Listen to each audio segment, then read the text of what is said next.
nós estamos aqui com o terceiro episódio do podcast do Comundi. Nós estamos com a presença da Cristiane Lins, integrante do Movimento 8M. Meu nome é Esther. Meu nome é Sabrina. E nós vamos tratar aqui uma conversa com a Cristiane sobre a violência doméstica aqui na região do Cariri. A gente queria que primeiramente a senhora se apresentasse um pouco, falasse sobre o que você faz, como funciona o movimento, essas coisas. Bom dia a todos, a todas e a todas. Meu nome é Cristiane Lins, eu sou advogada, professora da URCA, do curso de Direito, no campus Iguatu, e também sou membro da Frente de Mulheres do Cariri, né? Falar um pouquinho da minha formação e de como eu cheguei aqui de uma forma assim, tentar ser o mais breve possível, né? A minha primeira formação foi no curso de Ciências Sociais na UFC, na Universidade Federal do Ceará. E lá eu já despertei, tanto do ponto de vista prático quanto do ponto de vista teórico, para questões que eram relativas a nós enquanto sociedade, né? Então, já desde das ciências sociais que eu tenho engajamento com o movimento estudantil, sempre atenta a essas questões, né? E dali por diante foi sempre entrar e conhecer novos espaços, né? Eu tive que vir para a região do Cariri por conta que meu marido passou no concurso para professor efetivo da UFCA, e nós viemos e eu recomecei, digamos assim, minha vida aqui, e foi aí que eu ingressei no curso de Direito na URCA, né, na Universidade Regional do Cariri. Lá eu me graduei e já também na graduação de Direito, ao final da graduação, a minha pesquisa final, né, para concluir o curso, foi relativa ao encarceramento em massa. Então, a partir do encarceramento em massa, todas as questões que são afetas a esse tema suscitam muitos aspectos em comum com o movimento das mulheres também, porque o encarceramento em massa, ele é atravessado não só por questão de raça e classe, mas também de gênero, né? E tive um pequeno intervalo, onde eu morei na Alemanha, e lá eu também tive a oportunidade de estudar na Universidade de Frankfurt, e eu fiz um LLM em Teoria do Direito, né? E foi quando eu me aprofundei ainda mais nessa parte teórica da minha formação, né? Nos textos mais teóricos da minha formação. Quando eu retornei, eu senti necessidade de aliar toda essa bagagem que eu trazia para algo que realmente se convertesse mais materialmente, né? E aí eu me engajei, fui me engajando nos movimentos e meu engajamento se tornou ainda muito mais forte na época da pandemia, né? E desde lá a gente vem realizando ações dentro do movimento, mas não só dentro do movimento, eu também estendo essa minha participação ou o meu engajamento social também na esfera da minha docência. Então, de alguma forma, não só ações mesmo práticas do movimento, a gente está engajado, participando de forma ativa, né? Tanto dando um suporte jurídico, como também atuando nas práticas que são realizadas, mas também eu estendo isso na própria formação dos meus alunos, independentemente do tema da disciplina, porque eu acredito que para o acadêmico de direito é importante que ele entenda o entorno social em que ele está inserido, para que ele possa, de alguma forma, desenvolver a própria advocacia, sempre tendo em perspectiva que o mundo não é feito só de leis, né? O mundo não é atravessado só pelo jurídico. Antes do jurídico, existem muitas outras coisas que a gente tem que estar atento e pensando, refletindo, para que a gente possa refletir melhor o direito. Então, basicamente, a minha formação é essa, né? Atualmente, eu sou mestranda da Universidade Federal Fluminense e seguimos. A senhora ainda advoga ou só leciona na faculdade? Eu sou professora e sou advogada. Eu atuo nessa parte de assessoria jurídica, suporte jurídico, não é? Então, essa é a minha praia enquanto advogada. E agora vão começar mais perguntas sobre o movimento. Como nasceu o movimento Frente de Mulheres e o 8M, que a senhora participa? Bem, a Frente de Mulheres do Cariri é um movimento que esse ano está fazendo 10 anos. 10 anos da sua formalização enquanto movimento de mulheres. Mas o movimento de mulheres no Crato, ele já tem aí uma luta que remonta 3 décadas, pelo menos, né? Justamente pela necessidade das mulheres se organizarem para combater principalmente a violência contra a mulher, né? Então, houve um episódio, relato ao feminicídio de uma docente da URCA, e isso algumas décadas atrás, não é? E isso, de alguma forma, colocou essa tarefa, né, dessa organização para proteger esses corpos, a existência dessas mulheres na região. Porque, infelizmente, não é, a gente não fica nada feliz de estar liderando esse ranking, mas o fato é que o Brasil, no cenário mundial, lidera, né, está aí nos países que lideram o número de feminicídios, e o Ceará tem um protagonismo também no contexto nacional, né? E o Cariri dentro do contexto estadual. Então, a região do Cariri é uma região muito hostil ao corpo dessas mulheres.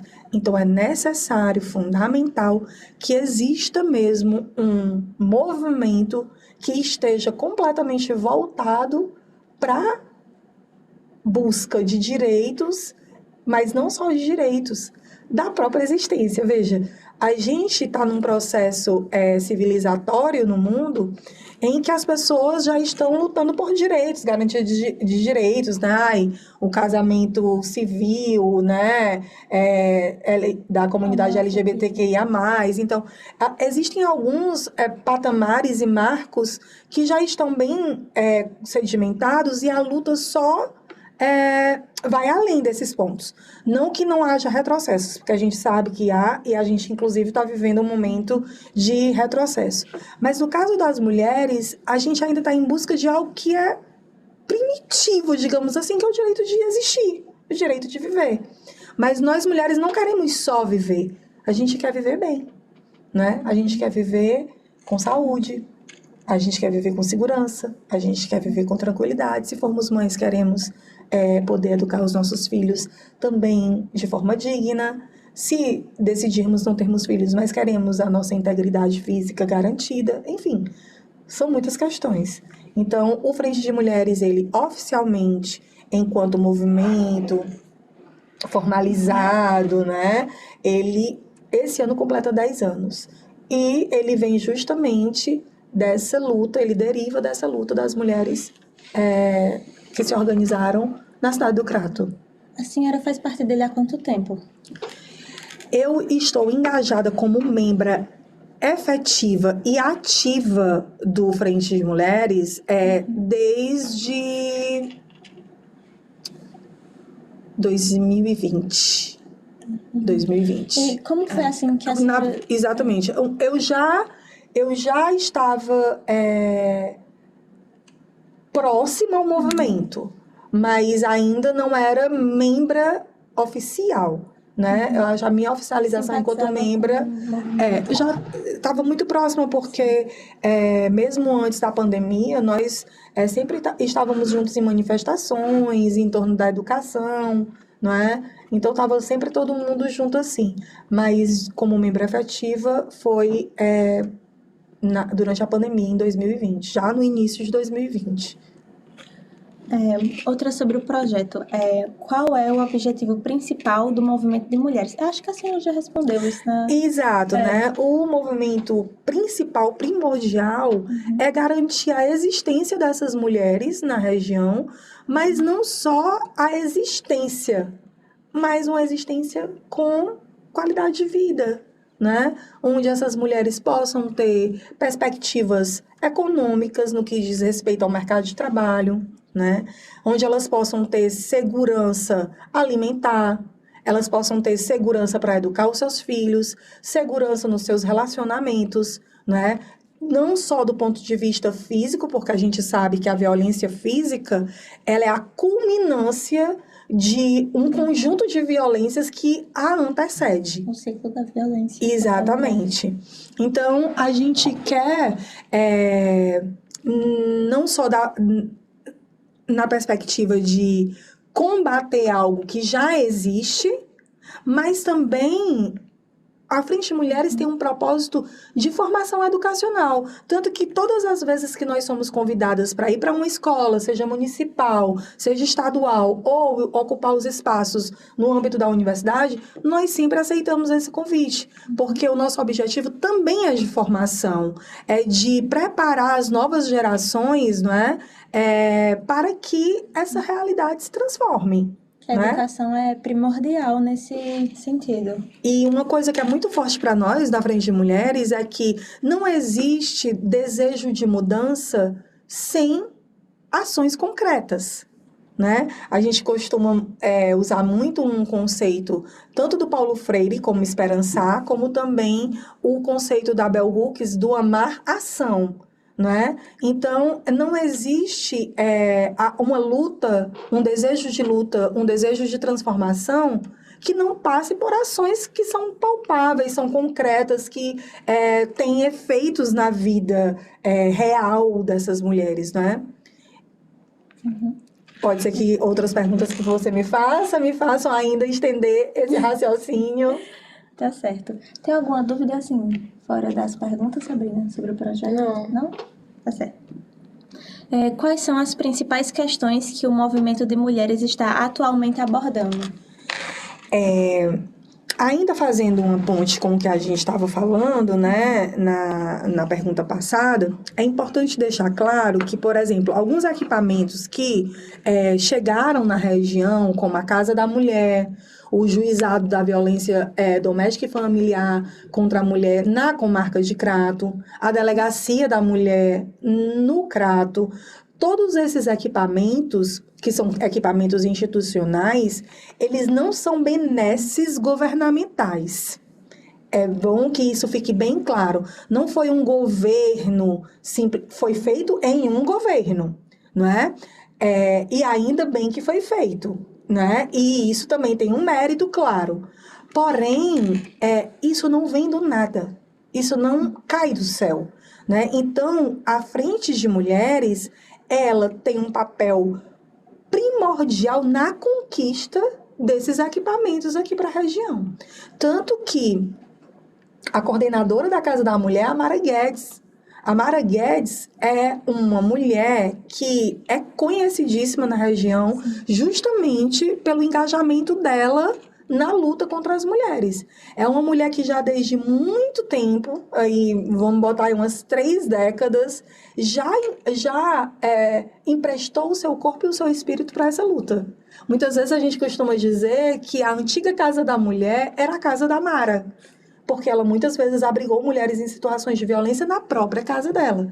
Ela e a Francisca, né? A Francisca Alves, que são 2 mulheres que estão lá na Casa da Mulher e que é importante que a gente ressalte o nome delas, porque já são muitos anos de entrega para essa luta, colocando muitas vezes até a sua própria existência em risco, né? Por serem tão combativas.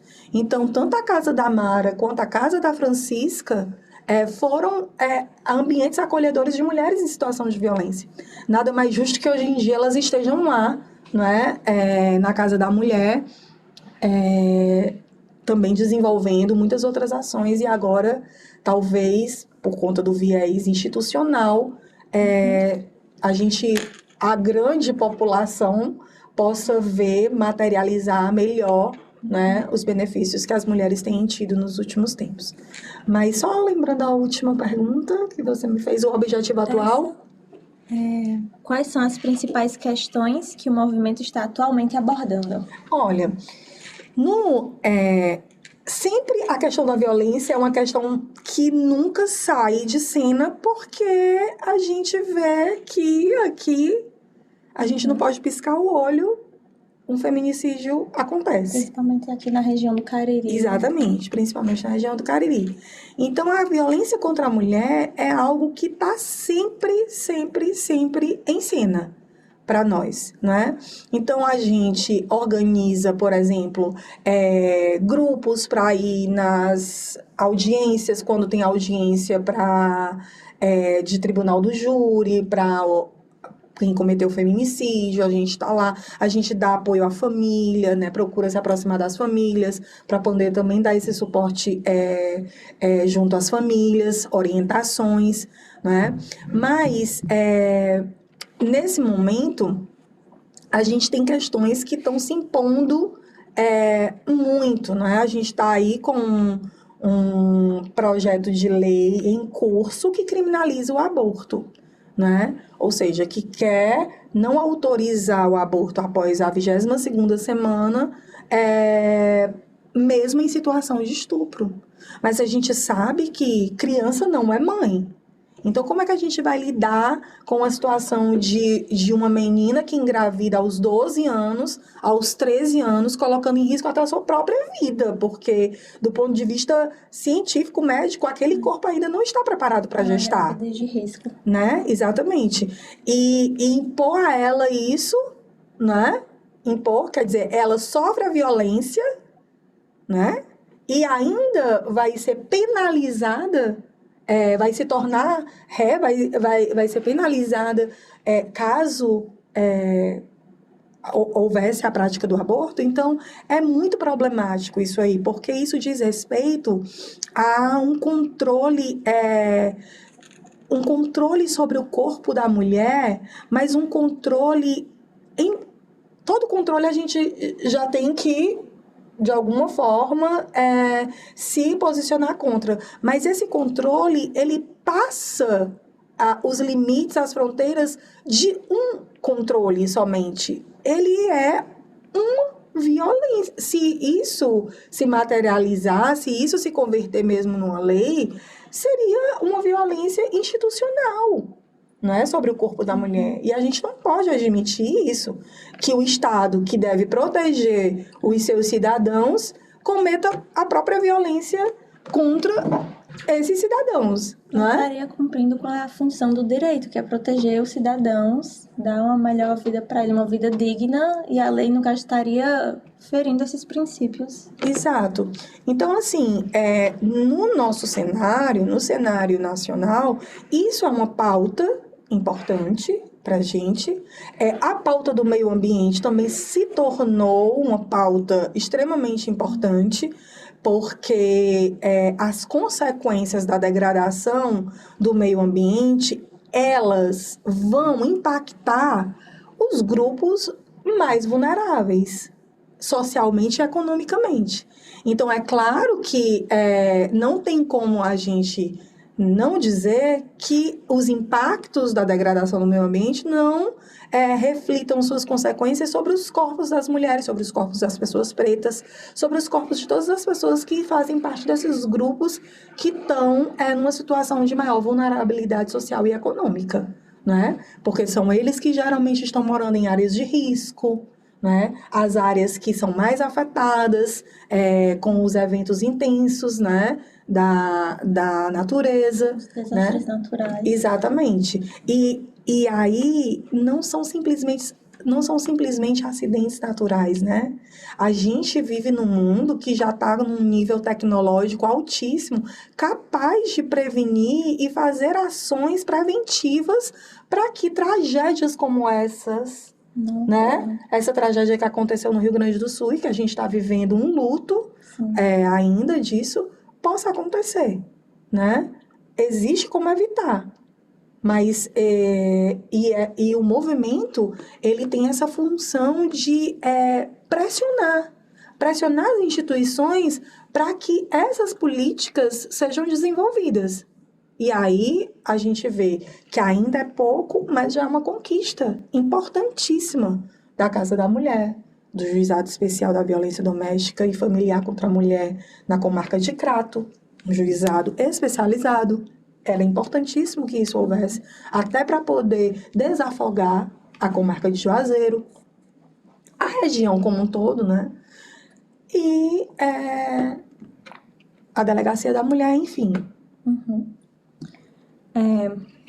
Só uma ressalva que a senhora falou, que muitas vezes a gente, quando tem uma conquista dessa, acaba ignorando realmente toda a luta que veio antes e acaba dando crédito para um político, por exemplo. Porque foi no governo dele, ou porque ele estava presente quando teve, por exemplo, inauguração. Uhum. Exatamente. No caso, a gente, obviamente que no caso da Casa da Mulher, sim, foi realizado durante um governo, né? O governo do Camilo, e que é uma pessoa que está no campo da esquerda, mas não foi uma ação pensada, idealizada, né? Foi uma ação, claro, tem o seu mérito, o seu valor, ninguém tira, mas é importante dizer que esses equipamentos, eles sempre foram pensados, idealizados e demandados pelos movimentos sociais. E, nesse caso, a Frente de Mulheres, que é o grupo que eu participo ativamente, né? Mas não só a Frente de Mulheres, é importante deixar isso claro, porque nós temos aí o Conselho do Direito da Mulher do Crato, nós temos outras frentes de mulheres, que não só a Frente de Mulheres, não é? E, então, esse conjunto de pessoas, esse conjunto de movimentos sociais é que fazem com que esses equipamentos se concretizem, né?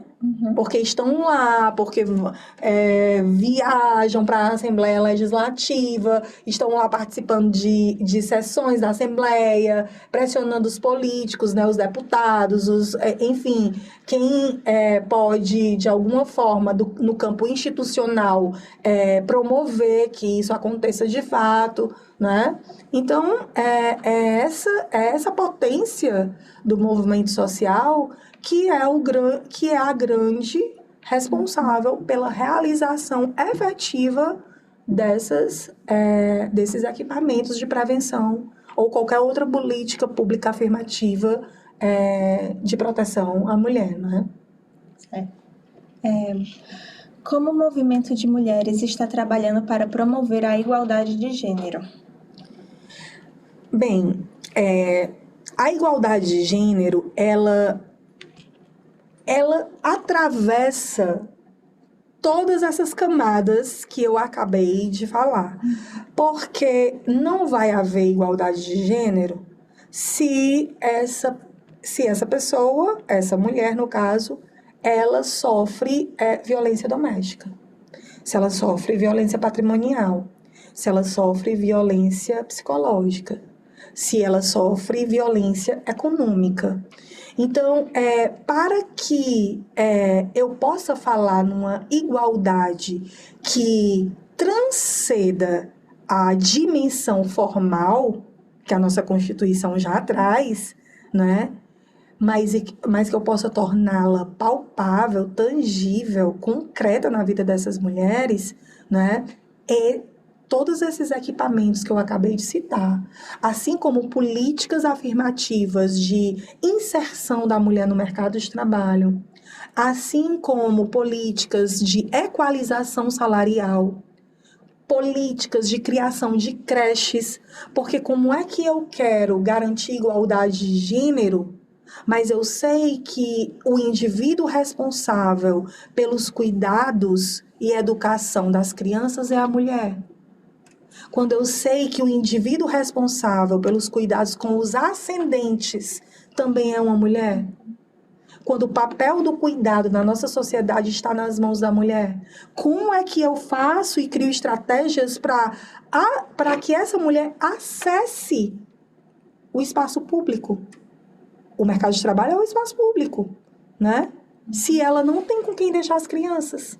É a tripla jornada de trabalho que dizem. Exatamente. Então, é preciso ações palpáveis, tangíveis que possam, sim, permitir que essa mulher saia de sua casa e vá para o trabalho, vá para o mercado de trabalho tranquila, na garantia de quando ela retornar, seus filhos estarão bem cuidados e poder voltar para casa. Então, não existe igualdade de gênero se todas essas coisas, porque se a gente só fala em igualdade de gênero, isso é um conceito abstrato, né? E igualdade de gênero, ela só se materializa quando essas ações são efetivamente implementadas, né?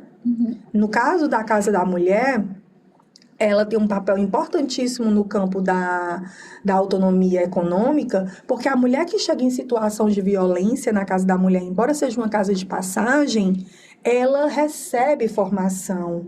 Ela recebe formação de cursos para que ela possa se qualificar para tentar uma vaga no mercado de trabalho. Porque a gente sabe que outro aspecto, fora todas as coisas que o patriarcado impõe para a mulher, a não autonomia financeira é um fator importante para que a mulher permaneça no ciclo da violência. Porque ela, às vezes, não tem também o apoio familiar. Exatamente. Aí ela fica pensando, ela vai sair daquele relacionamento e não tem Ela não tem para onde ir. Isso, não tem para onde ir, não tem para onde levar as crianças, não vai ter como alimentá-las.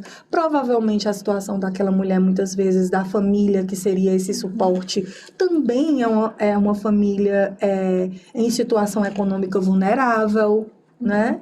Então, é complicado. E sobre também a violência doméstica. Muita gente acha que uma mulher violentada, né? Violência contra a mulher é só a violência física, sendo que tem as outras violências que a senhora falou, a psicológica, a patrimonial, que muitas pessoas não conhecem. Mas também o homem controlar o dinheiro da casa é uma forma de violência contra aquela mulher, porque tira a independência dela, a autonomia que ela tem para ser mulher. Exato. Para poder ser uma cidadã com direitos iguais. Poder, eu quero fazer tal coisa e nada me impede, a não ser, obviamente, circunstâncias que estão para além de todos nós, né? Porque a gente vive numa sociedade de extrema desigualdade econômica. Então, numa família pobre, o homem vai ser pobre, a mulher também vai ser pobre, e a autonomia deles, a liberdade deles econômica vai estar limitada também. Mas aí, o ponto que você está trazendo é justamente esse, né? É quando ela ganha o dinheiro, e mesmo ela trabalhando e ganhando dinheiro, é ele quem exerce o controle sobre o dinheiro dela, né? E isso, sim, é uma violência, e uma violência grave, né? Uma mulher que chega num equipamento desses, como a Casa da Mulher, ou como no juizado da comarca de Crato, ou no juizado de Juazeiro, né, nos juizados especializados, ela chega morta-viva, muitas vezes, porque ela foi tão silenciada, ela foi tão violentada, que ela muitas vezes chega lá já sem forças para qualquer coisa. Então, todo esse conjunto que a gente está falando aqui de violências que recaem sobre o corpo da mulher, por ela ser mulher na nossa sociedade, elas não só, muitas vezes, e a gente sabe que no caso do Brasil, são muitas vezes mesmo, culminam com a própria morte, a morte física, né? Com os feminicídios, mas antes da morte física, já houve a morte simbólica. Essa mulher muitas vezes já está morta, sabe? É muito difícil e é complicado o processo dela de retornar, sabe? De se entender como um sujeito e como um sujeito de direitos. Porque isso foi totalmente retirado dela, desde a hora que ela nasceu, e piorou na hora que ela entrou num relacionamento. Entende? E eu acho que também a violência doméstica, ela não afeta principalmente a mulher, mas também não só a mulher, mas os filhos desse casal, casais que têm filhos. Acaba que os filhos também saem com sequelas psicológicas de ver a mãe muitas vezes apanhando do próprio pai. Totalmente. A violência doméstica é uma é uma doença, uma mazela que afeta todo o corpo familiar. Ninguém sai ileso. Ninguém, né? São marcas que a gente pode, inclusive, dizer que são indeléveis. Aquelas pessoas que viveram ciclos de violência, elas podem até criar estratégias, e aí talvez alguém que fosse da área da psicologia pudesse falar isso melhor do que eu, não é? Porque não é a minha seara, mas elas vão criar estratégias de sobreviver, para continuar a vida. Mas essas marcas, elas ficam muito fortes, né? Por isso é tão importante não só combater o que já existe, mas também ter esse pensamento e essa sensibilidade no campo formativo, né? No campo da educação. Eu, como professora, eu acredito muito no papel transformador da educação. Eu não vou dizer que ele seria o único responsável, óbvio que não, né? Porque eu também não acredito nessa ideia falaciosa de que, se eu estudar, eu venço na vida. Não, porque a gente vê que muitas pessoas estudam, se dedicam, trabalham, e mesmo assim, se o vencer na vida tiver associado à ideia de poder aquisitivo, né? A gente sabe que não é assim, né? Muitas vezes, na maioria das vezes, no nosso contexto, você nem precisa estudar, porque você já nasce rico, você nasce herdeiro, né? Então, mas sim, a gente sabe que a educação, e eu confio nisso, creio nisso como professora, e levo isso para a minha docência, tem sim um papel transformador. Porque eu creio que quando você se dedica a contribuir para um pensamento crítico, e aquela pessoa que está ali sendo afetada por isso, ela não vai sair ilesa disso. Ela vai olhar para o mundo em outras perspectivas. Ela vai se questionar. Mas se eu naturalizo os processos e forneço uma educação, uma formação para aqueles indivíduos que naturalizam os processos que aí estão, como é que eu vou pensar diferente, não é? Do que está posto. Então, nesse sentido, a educação tem um papel muito importante, e à frente de mulheres tem total entendimento sobre isso, né? Tanto que todas as vezes, né, repetindo aqui, que somos convidadas para ir para as escolas ou para as universidades, a gente dispõe um pouco do nosso tempo para contribuir. Quarta pergunta. Quais são as principais conquistas do movimento de mulheres até agora? Olha, se nós formos falar aqui da nossa região, né, eu já bati nessa tecla várias vezes, né? Porque são conquistas importantíssimas. A Casa da Mulher é uma conquista importantíssima. A Patrulha Maria da Penha é uma conquista importantíssima.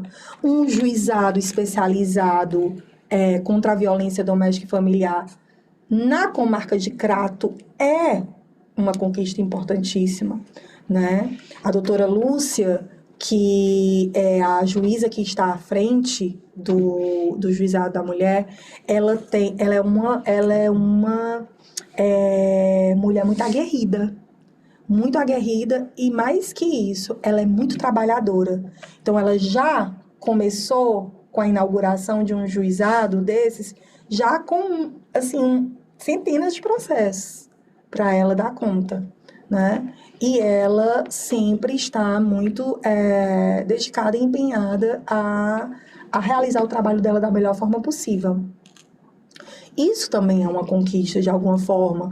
Você ter alguém que está à frente de uma instituição, que no caso é o Poder Judiciário, comprometida mesmo, né? De fato, com aquelas questões. E não só olhando para aquelas demandas com o distanciamento que algumas pessoas acham que seria interessante, né? Lidar com o direito de uma forma fria e distanciada, não.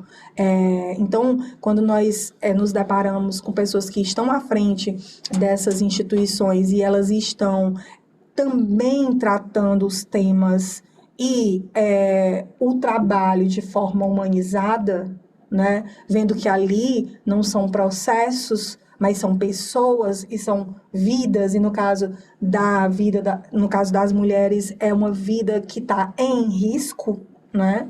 Então é muito importante, isso também é uma conquista, né? A delegacia da mulher também, no Crato, a luta pelo funcionamento dela 24 horas, que é algo que ainda não está 100%, mas isso é uma luta também que a gente quer conquistar, né? A gente quer alcançar isso também, porque a gente sabe que o ciclo da violência, ele se intensifica nos finais de semana.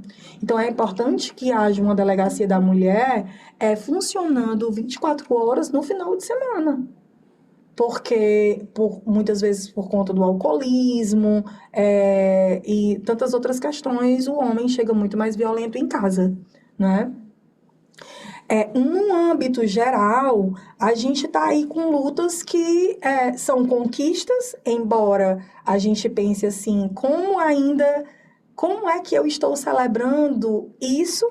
Mas nós celebramos, né? Porque precisamos celebrar.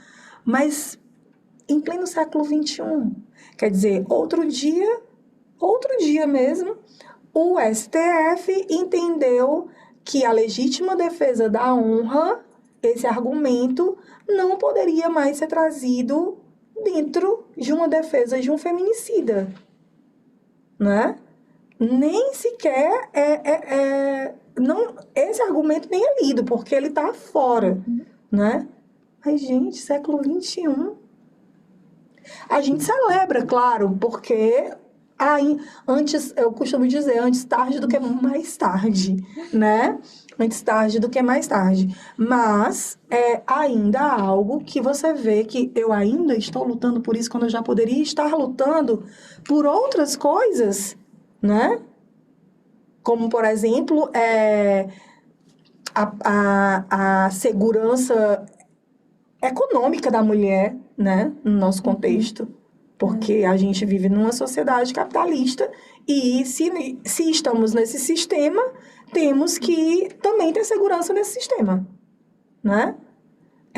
Então, assim, é muito complicado, são conquistas, mas que você vê, tem esse avanço, aí, do outro lado, uma PL que criminaliza o aborto em situações de estupro.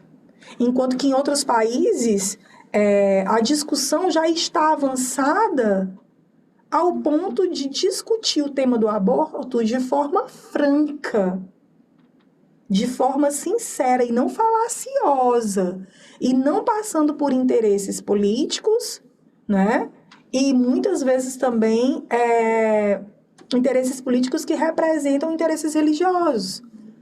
Porque aqui não se trata de dizer que alguém pratique ato A ou ato B, entenda?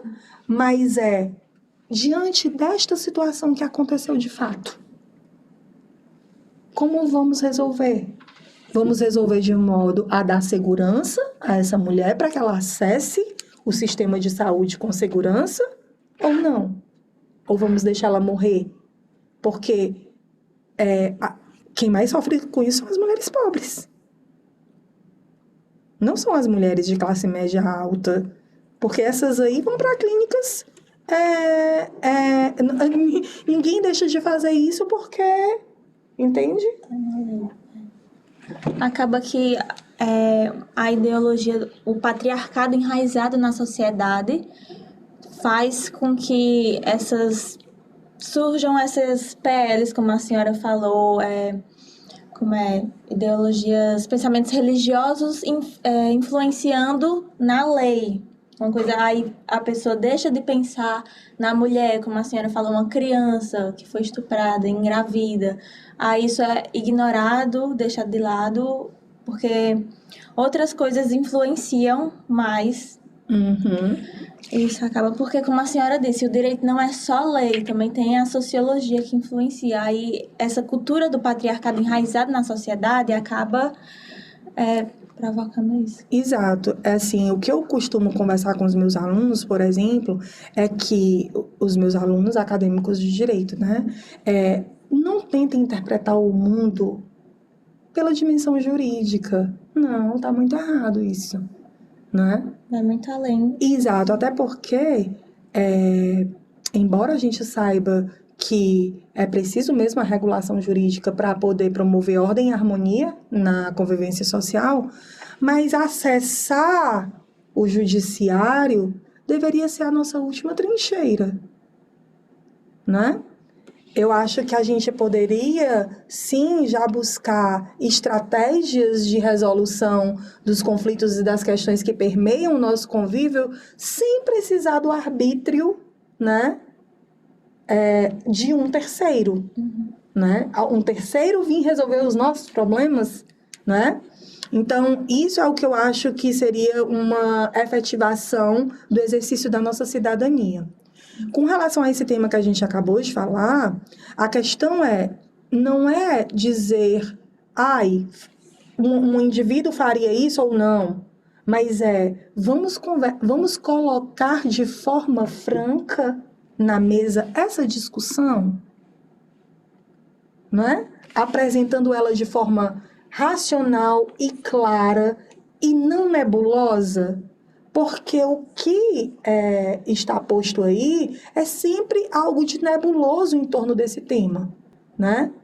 E faz com que esse tema se torne um tabu e que as pessoas nunca enfrentem, né? Enquanto que você vê em países que já têm os seus marcos civilizatórios mais avançados que o nosso, já estão com essa discussão muito mais avançada, né? Mas conversar com a sociedade civil mesmo, sabe? Em todos os campos colocar essa discussão de forma franca, não é? E não tentar aí, por meio de uma lei, talvez se passa promover agora uma violência institucional contra esse corpo dessa mulher, muitas vezes dessa criança, né? Como a gente diz, criança não é mãe. Mas essa é um dos pontos diante de toda essa luta nossa, né? Isso está em evidência porque existe um projeto de lei correndo. E aí esse tema precisa estar em evidência. Mas, em se tratando da nossa região do Cariri, um ponto que nunca sai de evidência é a questão mesmo da violência contra a mulher que culmina nos feminicídios. Outro ponto importante que eu acho que seja interessante falar, eu não sei se o meu tempo, como é que está o tempo, Não, a senhora pode ficar à falar o vontade. quanto a senhora quiser. né? Mas é importante sempre a gente dar nome às coisas. Porque quando nós não nomeamos as coisas de alguma forma não existem. O que é que eu quero dizer com isso? Se eu não nomeio um crime contra uma mulher que culmina na morte dela, pela questão dela ser mulher como feminicídio, então eu esvazio essa questão. Então, assim, uma coisa que me incomoda muito é ver, às vezes, nos meios de comunicação, fulana foi morta, fulana, né? Coisas que não dão o verdadeiro nome do que aconteceu, que é feminicídio. É preciso que a gente... É espinhoso? Quem é que gosta de falar disso? Ninguém quer estar falando disso, porque é muito triste, principalmente pra gente, mulher. Porque isso aciona vários gatilhos para nós, né? Mas é importante dar nomes para que essas coisas existam socialmente. Uma adolescente, o que é feminicídio? Eu quero saber, né? Eu quero entender e despertar. Isso existe e é preciso ser falado, né? Então, dar o nome correto a essas coisas também é importante e é também uma luta nossa, né? Que muitas vezes alguém vai dizer assim, o que isso importa? Importa muito. Importa muito, porque faz aquele evento existir, nomear uma coisa dá a ela também existência. Falar sobre isso, é necessário falar sobre isso. Quais desafios o movimento de mulheres enfrenta atualmente? Por exemplo, isso que a gente falou anteriormente a eu falar de nomear, né, dessa questão da criminalização do aborto, é um grande desafio para o movimento de mulheres, porque ele enfrenta muitos obstáculos, né? Muitos obstáculos, como eu falei, de muitas frentes, que não só a política, mas também as frentes conservadoras, religiosas, e aqui a gente não está falando de uma religião A, B ou C, não se trata disso, né? E nem queremos isso. Mas a gente sabe que a religião exerce um papel importante nesse tema, na discussão sobre esse tema. Então, aqui, isso, por exemplo, é um grande obstáculo, né? Para tratar desse tema de forma franca, aberta e discutir no campo da sociedade civil, convidando pessoas que trabalhem em instituições que façam estatísticas, convidando pessoas do Sistema Único de Saúde, convidando pessoas dos membros dos movimentos sociais, né? De instituições que zelam pela proteção da criança e do adolescente. Então, assim, reunir todas essas forças, essas frentes, para um diálogo aberto e convocando a sociedade inteira para participar desse diálogo, mas de um diálogo esclarecido, onde realmente nós possamos colocar tudo que diz respeito a esse tema de forma clara, não é? Então, isso, por exemplo, é um grande... Eu vejo que não só para os movimentos sociais, né, enfrentar isso na prática, como também quando a gente vai se deparar no campo da política institucionalizada, esse é um tema que muitas vezes os políticos não querem nem acessar, né? Porque realmente é um tema espinhoso, melindroso, que vai mexer com muita gente, muito interesse, com muitas sensibilidades, e isso deve ser respeitado, né? Eu não acredito em nada que seja imposto, nem por um lado, nem por outro, né? Eu acredito mesmo na força do diálogo, da conversa, e não necessariamente um diálogo que nunca vai ter luta. Às vezes o diálogo vai ter que se intensificar, não é? Para que as coisas possam se realizar. Mas qualquer coisa que seja da ordem da imposição, eu, por exemplo, não concordo, né? Então, eu acho que sim, todos os temas que existem na nossa vida, que fazem parte do cotidiano, devem ser debatidos e discutidos. Não acredito nisso. Nós não falamos sobre isso, nós não falamos sobre aquilo. Sim, falamos. E conseguimos conversar e aceitar e ouvir o que o outro lado tem a dizer, né? Esse, por exemplo, é um tema, né? Nós ainda, por mais que tenhamos esses equipamentos, a gente ainda enfrenta muita coisa. Por exemplo, essa questão da delegacia da mulher no Crato está funcionando 24 horas, todos os dias. Isso é uma questão atual, nossa, né? Desafios, assim, esse, por exemplo, é um desafio, mas é um desafio da ordem da local, não é? Mas se nós formos pensar num âmbito maior, né, no cenário nacional ou mesmo no cenário mundial, o que a gente tem visto é que as forças progressistas, elas estão lutando, mas, em compensação, o conservadorismo está recrudescendo mais ainda. Então, você vê que há em curso muitos retrocessos de conquistas que já estavam consolidadas, né? Essa PL, por exemplo, é um exemplo de um retrocesso, né? Então, assim, e aí a gente tem que estar sempre atenta e forte, né? o movimento de mulheres e o 8M esse ano, por exemplo, se sensibilizou com a questão de Gaza. Porque para o movimento de mulheres, né, para o 8M e para o movimento de mulheres, a gente entende que o que está acontecendo em Gaza não é uma guerra, é um genocídio, né? Mulheres e crianças estão sendo mortas e elas são inocentes. São refugiados. Né? Essas pessoas são inocentes, esses corpos são inocentes. Então, assim, toda uma geração de pessoas daquele povo está comprometida por conta do que está acontecendo, né? O que está acontecendo é uma atrocidade tão grande que ninguém mais está querendo ficar sem tocar nesse assunto.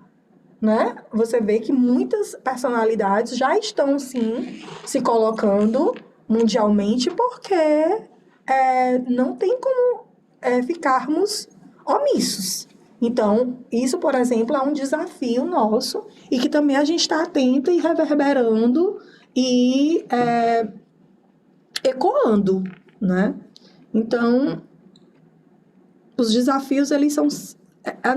A gente não pode dormir. A gente costuma dizer isso. Não dormir no sentido... Claro, a gente dorme, mas... vocês me entendem, né? A gente não pode dormir, a gente não pode relaxar, a gente não pode descansar, sabe? Porque o mundo como tá, ele não é um mundo favorável para nós mulheres. Então, nem para nós mulheres, nem para nós crianças, nem para nós idosos, né? Nem para nós pessoas pretas, nem para nós pessoas LGBTQI, PNA+. Como os indivíduos podem se envolver com o movimento de mulheres ou apoiar a população civil? Olha, é muito simples, é mais simples do que se possa imaginar. Vocês mesmas. Eu gostaria de fazer parte do movimento de mulheres, me engajar mesmo. Nós temos um grupo de WhatsApp, onde nesse grupo de WhatsApp embora a gente tenha outras redes sociais, né? A gente tem um Instagram, que é o Instagram da Frente de Mulheres. A gente tem o Instagram do 8M Cariri. A gente também tem o Instagram de outras frentes, como do Conselho da Mulher, do GRUNEC. Todos esses grupos, eles interagem, né? Eles se articulam de alguma forma, né? Cada um dando ênfase em alguma pauta, mas sempre com muitas pautas em comum, né? O 8M, qual é a diferença?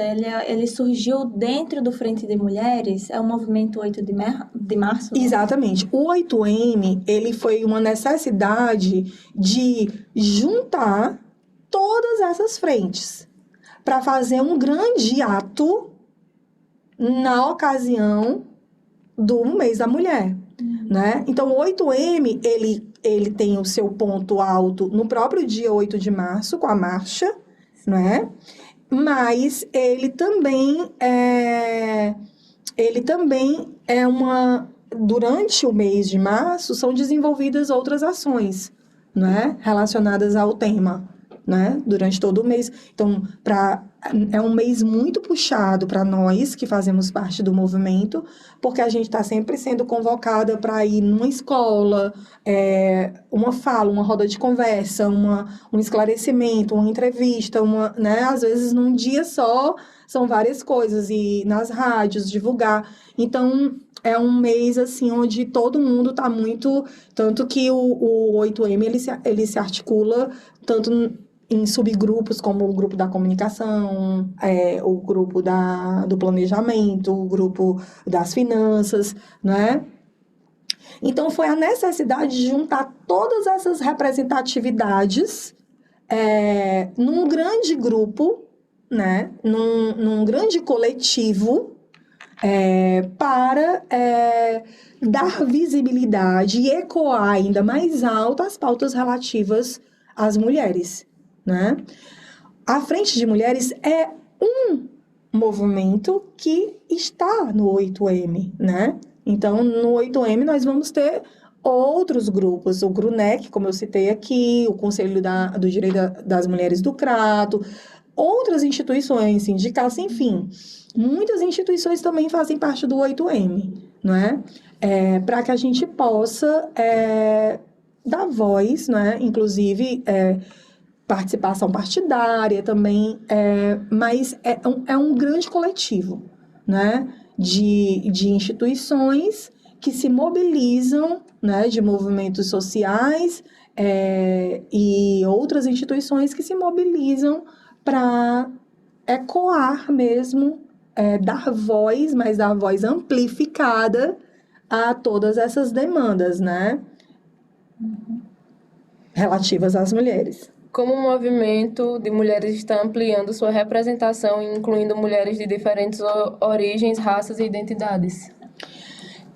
Só aqui finalizando o raciocínio da minha fala passada, que eu disse assim, essas demandas e pautas relativas a essas mulheres, mas veja que não há como eu falar da mulher no âmbito social e reivindicar melhoria de vida para as mulheres, se eu também não enfrentar questões econômicas, né, de desigualdade econômica, se eu não enfrentar questões relativas à educação.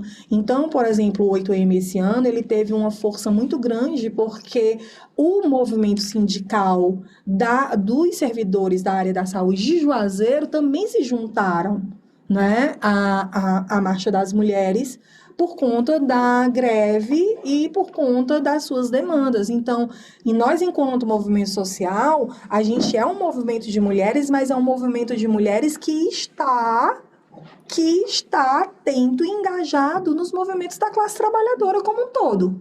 Então, exatamente. Então, tudo que diz respeito às demandas da classe trabalhadora também nos diz respeito, né? Então, é importante também que isso fique claro. Com relação à inserção de mulheres, né, o 8M, no caso eu vou falar pela Frente de Mulheres, é um movimento muito agregador. Mas é claro que existe nós temos o nosso manifesto. Então, para que você acesse o Frente de Mulheres, não vai ter tanta dificuldade. Mas você precisa saber do que se trata a Frente de Mulheres e saber se tudo ali que está colocado tem afinidade com você, para o que você quer, o que você pretende, certo? E porque certas coisas não vão fazer sentido para nós, mulheres, né? Mulheres da Frente de Mulheres, né? Um feminismo que não vai estar discutindo questão de classe, não tem como se incorporar à Frente de Mulheres, porque é outra realidade, é outra coisa que não dialoga conosco.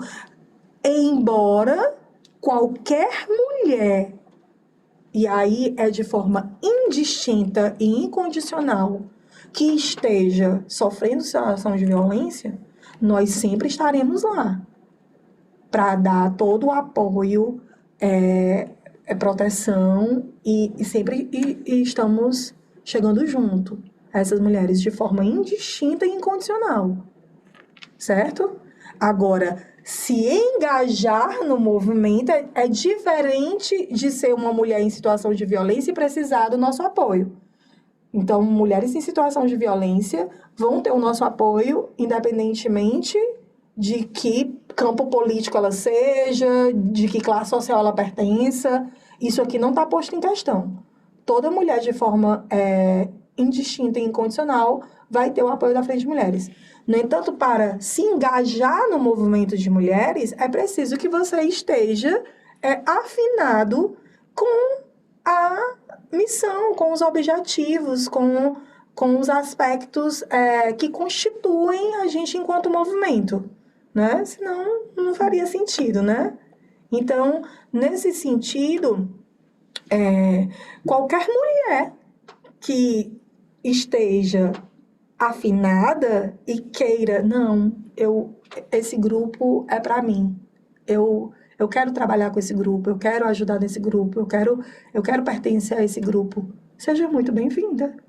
Já digo o seu nome e as coordenadoras já adicionam você no grupo e você vai... Ai, mas eu tenho que estar participando de tudo, eu tenho que... Não, ninguém me obrigou a estar aqui. Vocês entraram em contato com a Macedônia falou comigo, sim, posso, vou lá com a maior alegria. Ah, uma companheira não pode, a outra vai. E a gente vai indo, e a gente vai fazendo, e a gente vai entregando o que a gente pode, na medida do que a gente pode. Entendeu? Eu acho que isso é que é o legal da Frente de Mulheres e o que faz a gente se sentir tão bem lá, entende? Porque essa disposição de ajudar e colaborar, ela não vem de cima para baixo como uma exigência, mas nós nos entregamos para isso realmente, sabe? A gente quer estar lá, a gente quer participar, a gente quer colaborar, sabe? E aí tudo acontece. Sempre vai ter alguém disponível. Sempre. É muito difícil não ter. Eu nunca vi, desde quando eu entrei na Frente de Mulheres, não ter uma companheira disponível para alguma ação. E nós estamos lá. Quais estratégias o movimento de mulheres está utilizando para criar mudanças sistêmicas e promover a equidade de gênero? Bem, essa pergunta, ela de alguma forma, eu acho que eu já respondi, Já, né? Porque vou até ser repetitiva, né? Todos esses equipamentos, né? Tudo que passa pela ordem de uma política de pressionar as instituições para que realizem políticas afirmativas no campo econômico, no campo da saúde, da educação, no campo do combate à violência contra a mulher, tudo isso são promoções de igualdade de gênero, né? Porque é aquela máxima, né? Tratar os desiguais de forma desigual. Se nós não estamos num campo de igualdade social, então a gente precisa ver o que nos torna tão desiguais e tentar fazer políticas de equalização. Todas essas que nós mencionamos até agora são exemplos de políticas de equalização de gênero. Quais são os próximos passos e metas do movimento? Bem, os próximos passos são até os passos de agora não serem 100% resolvidos, né? Continuarão sendo os nossos passos, né? Então, a nossa luta, ela continua sendo e ainda precisa ser. E que bom seria, e eu espero, porque o que me faz estar num movimento como esse é acreditar que num futuro, que possa ser um futuro que eu ainda não aproveite, mas que as gerações de mulheres que virão, né, aproveitem, possa prescindir dessa luta. Não precise mais disso, né? Sejam outras questões. Mas até lá, essas questões sempre estarão no cerne de toda a nossa discussão, preocupação e luta, né? Primordialmente a violência contra a mulher, porque a região que nós vivemos nos exige isso, nos exige essa atenção e esse estado de alerta constante, né? E tudo que diz respeito a existência e o bem viver dessa mulher, das nossas mulheres, de nós mulheres aqui no Cariri, né? Promoção desse bem viver, né? Não só de nos manter vivas, porque também para bem viver a gente precisa estar viva, né? Mas estar viva e estar bem, né? Estar feliz, estar tranquila, estar segura, estar economicamente segura do ponto de vista da saúde, do acesso à educação, ao mercado de trabalho, enfim. Como o movimento de mulher está se adaptando e crescendo em respostas aos desafios que têm surgido? Bem, assim, como eu falei, né? Existem pautas que são muito delicadas, né? Mas que ninguém se omite de debatê-las, muito pelo contrário, né? São pautas que fazem parte da discussão do movimento, né? E não só da discussão, mas da atenção, principalmente quando ela exige uma atenção mais forte em determinados momentos, como agora, por exemplo, né?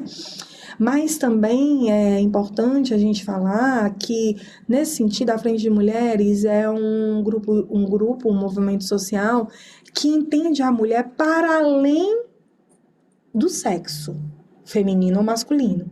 Então, nós também abraçamos e incluímos mulheres trans. Mulheres trans também são mulheres participantes do nosso grupo e participantes engajadas, ativas e com demandas que também estão sempre em pauta para nós, né? Porque a gente quer e compartilha um feminismo transfronteiriço, mas transfronteiriço não só de fronteiras geopolíticas, mas também de fronteiras de gênero, né? De fronteiras que são colocadas para a gente no campo simbólico também. Né? Então, assim, o grupo de... Isso é um movimento, um aspecto do movimento que eu acho um aspecto avançado, né? Dentro do que a gente busca aí pela nossa qualidade de vida. Inclusive, essa questão do feminicídio, ela é tão sensível para nós como a do transfeminicídio. Até porque o Brasil lidera mesmo. Aí, no caso, está no topo do ranking dos países que mais matam mulheres trans. Aliás, pessoas trans, né? Homens trans, mulheres trans, enfim. Então, isso também é algo que faz parte, né? Tá no espectro da nossa luta. E são desafios também... Nesse caso, não é nenhum desafio, é muito mais uma questão mesmo de entender que esse campo ele é muito maior do que uma questão que diz somente respeito ao sexo biológico, né? E isso aí é uma coisa que está já muito batida nos movimentos, nas discussões sobre feminismo, né? E a gente abraça esse tema. Bem, desafios são muitos porque a gente está saindo de algum tempo aí que foi muito sombrio, mas que ainda reverbera muito nos dias de hoje e que não significa dizer que está acabado, né? Então, dentro de uma crise política, de uma crise social e de uma crise econômica, os corpos mais vulneráveis são os primeiros que vão mais sofrer, né? Haja vista que na pandemia da Covid, as maiores vítimas foram pessoas das classes econômicas mais vulneráveis e dentro desse campo, mulheres pretas, né? Vítimas da Covid, vítimas fatais. Isso nos entristece e ao mesmo tempo também nos indigna, porque a gente converte essa tristeza em indignação, para que essa indignação se converta em luta, né? Porque você vê que existem aí corpos que são alvo do desmantelamento de certas políticas e de certas garantias, né? Desmantelamento de políticas e de garantias. E aí a gente fala da igualdade de gênero. Ora, se existem corpos aí que são corpos que sempre são os que estão sofrendo diante desses momentos de crise, então ainda não dá para falar em igualdade, né? Não dá para discutir isso, falar no sentido de sim, nós vivemos num país de igualdade. Não, nós não vivemos, né? Nós não vivemos. Então, esse é um grande desafio. Eu acho que é um desafio, inclusive, da ordem mundial, porque a gente está num momento onde o conservadorismo e a extrema-direita estão cada vez mais se fortalecendo. Mas a esperança é que o campo progressista também ele tá ali na tensão, né? Então, a gente não pode dizer assim, já tá tudo resolvido, não. Porque a gente também não pode aqui soltar a corda desse lado, Se não, então, avança dali, retrai da acolá, regride dali, e assim a gente vai buscando até a gente chegar num momento confortável para todos nós, né? Para todas nós. Alguma pergunta, bastidores? Temos uma apenas. Em relação às crianças que são as vítimas também da violência doméstica, né? A gente tem a mãe e logo em seguida a própria criança fruto daquela violência, né? Você acredita que os filhos da violência, eles tendem a, quando crescerem, eles serem agressivos também com mulheres? Ou eles também podem, por exemplo, odiar mulheres? Porque a gente vê uma tendência de, às vezes, o pai colocar a culpa sempre na mãe e a criança acaba reverberando um ódio à mulher, um ódio ao sexo feminino e tendendo a ser também agressivo em suas duas relações.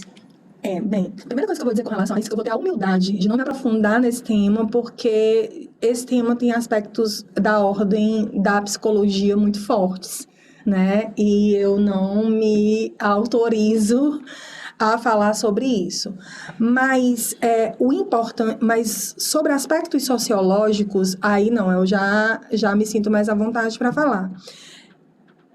O sistema patriarcal, a sociedade machista, ela está alicerçada em cima de estruturas, não é? O que é que isso quer dizer realmente?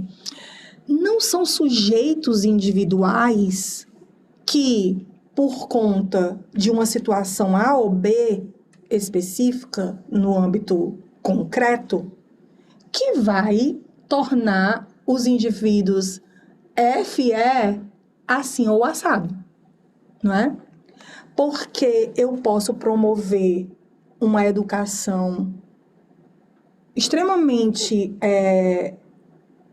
equalizada na divisão das tarefas domésticas, por exemplo, na minha casa, né? Onde esses temas são debatidos com muita frequência e com muita naturalidade, e nem por isso meu filho deixará de reproduzir machismo. Porque, desculpa, o meu filho ele não vive só em casa. E mesmo se vivesse só em casa, ainda assim não viveria só conosco, porque tem acesso à internet, tem acesso a entretenimento, né? Televisão, mídia, imprensa, né? Meios de comunicação. Isso se ele só vivesse em casa, mas ele não vive só em casa. Ele está inserido em outros grupos sociais que estão trazendo na sua bagagem outras vivências, né? Ele vai estar dentro de grupos sociais, no caso a escola e outros lugares que ele possa frequentar, que vão estar lá, que vão ser lugares que milhares de situações em potencial podem acontecer. E isso ser determinante, e isso influenciar, ou isso, de alguma forma, contribuir para o sujeito que ele vai se tornar, né? O que eu posso te dizer é que, para além do âmbito familiar, é preciso que a gente esteja atento ao cuidado das nossas crianças num âmbito maior, que diz respeito a outros grupos e núcleos sociais que essa criança frequenta, como na escola, né? Então, se eu exerço uma política educacional de combate à violência de gênero já nesses lugares, a família também, de alguma forma, vai ser afetada por isso, né? Porque uma escola que se propõe a fazer um processo formativo dessa ordem também tem que incluir a família, não é? Não é só a criança que pertence a uma família. A estrutura patriarcal é uma estrutura que ela é milenar, ou seja, ela está para além do capitalismo. Não é que o capitalismo promoveu o machismo, não. O capitalismo absorveu o machismo, né?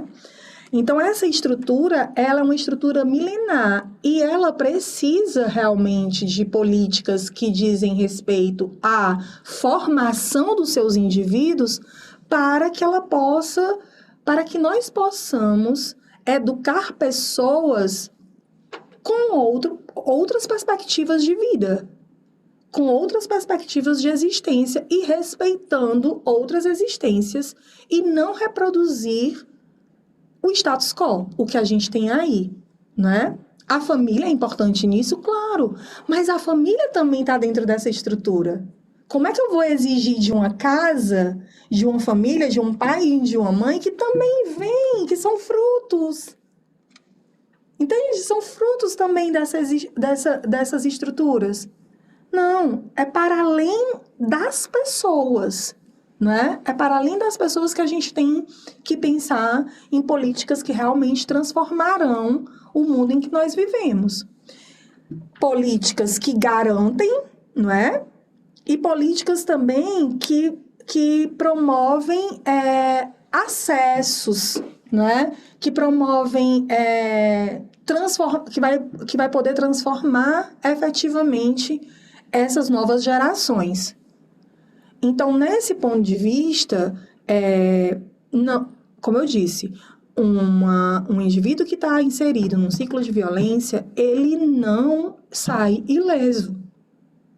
Ele não sai ileso. A gente sabe que não, né? Os equipamentos institucionais têm que estar preparados para isso, porque ao acolher uma mulher em situação de violência, ela quase todas as vezes vai trazer com ela seus filhos e filhas, que também devem ser acolhidos por esse equipamento.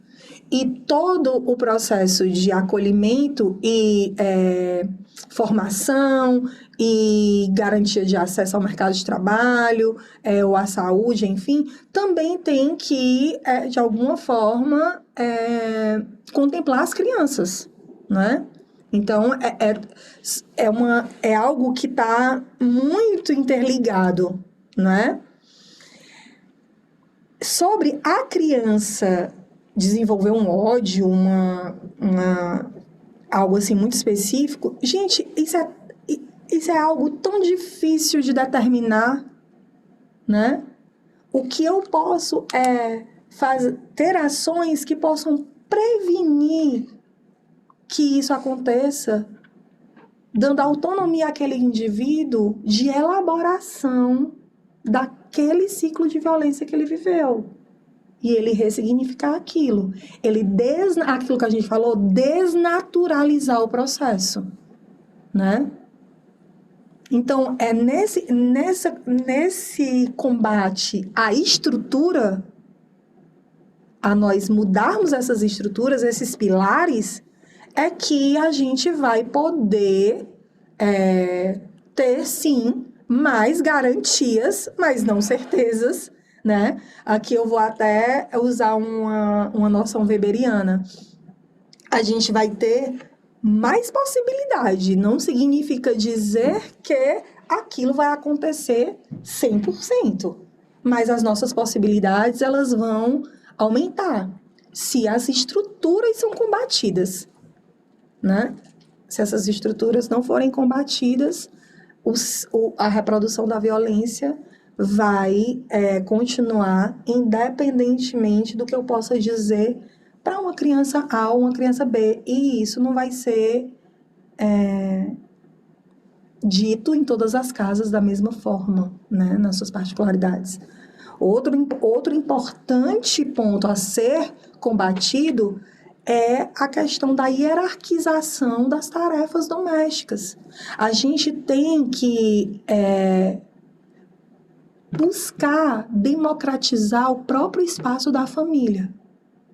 E democratizar o espaço da família, no interior da família, é discutir sobre o papel que todos ali têm para uma boa convivência.